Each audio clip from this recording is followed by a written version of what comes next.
Hey everyone, GamerJlee here and welcome back to another video, and today I wanted to do something a little bit different. I thought, you know what, I love other games besides Halo and I would love to talk about them more often, so today we're going to be talking about a little bit of PLAYERUNKNOWN'S Battlegrounds news. And this news comes from the man himself, PLAYERUNKNOWN, from a tweet he put out on July 3rd.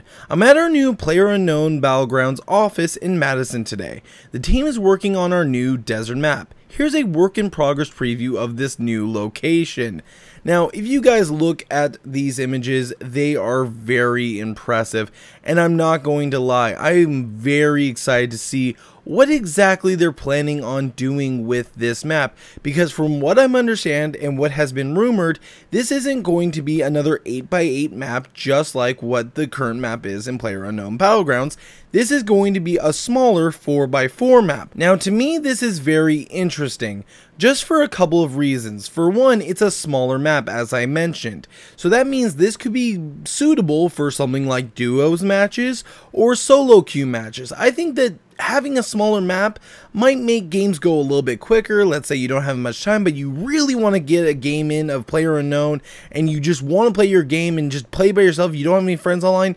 Boom, you jump into a small map. There's maybe 50 people instead of the full 100, and you go in there and you go nuts, you have a good time, you're done within like 10 to 15 minutes depending on how long you last. That's what she said. Now, there's a few people that I personally know that are not excited about a new map coming to PLAYERUNKNOWN'S Battlegrounds, but would prefer if they continue to add more points of interest to the actual original map. Now, that's not a bad thing, but I personally would love a smaller map so that there is more options for solo queue players or duo teams to go through a quick, simple match. Now, is that going to throw a little bit of a wrench in, how you get your ranking whenever that finally comes out?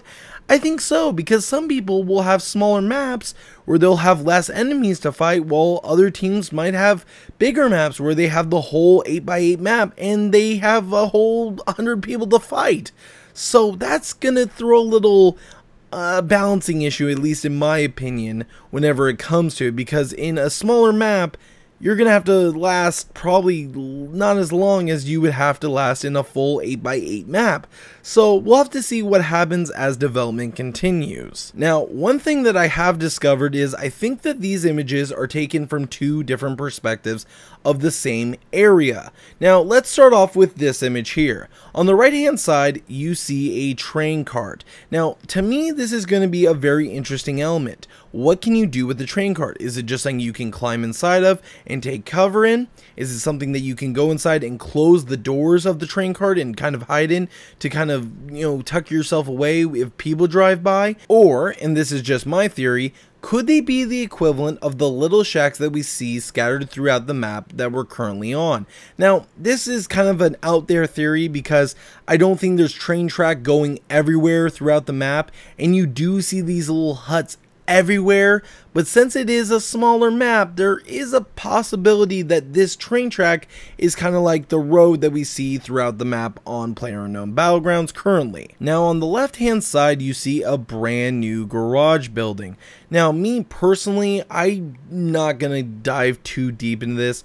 I think it's either a little bit bigger than what they're showing on this image, because they do have the image cut off about, I would say, halfway or maybe just near the edge of the building, and you do see a vehicle inside. Now, this isn't much different than what we currently see for the garages in PLAYERUNKNOWN Battleground, but it is a two-way opened garage, so that could mean that you could easily jump in, park your car there, and pull out and not worry about backing out or trying to pull it in backwards so that you could park it and have easy escape. That could play a little bit interesting as we see further progress on this map.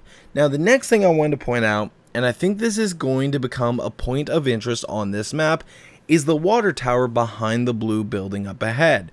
Now, to me, my question is this scalable? Because if this is scalable, this could be a very big point of interest in the future when this map comes out. Especially if you gather your weapons, you go there and you have a perfectly good advantage over your enemies and you're able to control it. As long as you're able to do that, this could become something that a lot of players could fear and might rush for in the beginning of the map. Now, that's not a good thing, that's not a bad thing, but it just has to be something that people really want to fight over. It has to become a point of interest. If it's just an aesthetic piece, then hey, that's totally cool too. Now let's take a look at the second image, and as you guys can already tell, this was taken from a different perspective of the same area. If you look over on the right hand side, we can see the same garage building as well as the train cart that was in the first image. Now this isn't a bad thing, but let's take a look and see what we can find and see what kind of things are scattered throughout this map. Now as we look around, we can see a few aesthetic pieces. We can see some lawn chairs out in the middle of the area. We can see some tires that are buried in the dirt, which I've never understand that trope whenever it comes to a desert map. Why are tires buried in the dirt? Did this used to be a landfill or something? I don't know. But I just realized something as I was looking at this image. Right in front of us is a little white hut. Now originally, like I said, I was thinking that the train carts would be replacing the huts on this map as kind of a different feeling, but it looks like they've just restylized them and brought them into this map as well, which isn't a bad thing, and honestly it kind of fits the area pretty well. Now if we look over the left, we can see a little blue building that is very similar to the little blue and white buildings we find throughout PLAYERUNKNOWN'S BATTLEGROUNDS map currently. It even has the little register inside, so I'm starting to feel like this could be this map's equivalent of that building. But there's something that I need to point out. Now, if you look over onto the right hand side of the building, you can see what looks to be a bike. Now, I don't remember ever seeing a bike on the original map, and if I'm wrong, please let me know down in the comment section down below. But this is just a theory of mine. What if we don't actually have motorcycles in this new map, but we have bikes? The motorcycles travel extremely fast across the map, and they're a really good item to have whenever you start on the wrong side of the map and you need to get over to where the circle is. So, since this is a smaller map, could the bikes be this map's version of the motorcycles? Possibly. And also, another question I kind of came up with is, where does this take place? Now, as we all know by now, the original map for PLAYERUNKNOWN'S Battlegrounds takes place in Russia. Does this take place in New Mexico? Does this take place in Mexico? Does this take place in Nevada? Does this take place in Texas? Where does this map take place? That is kind of my question and what I'm trying to theorize by just looking at the maps. But let me know what you guys think down in the comment section down below. I personally would love to hear your guys' idea, and if you like the video and you want to see more news about PLAYERUNKNOWN'S Battlegrounds, let me know down in the comment section down below. And as always, GamerJlee signing out.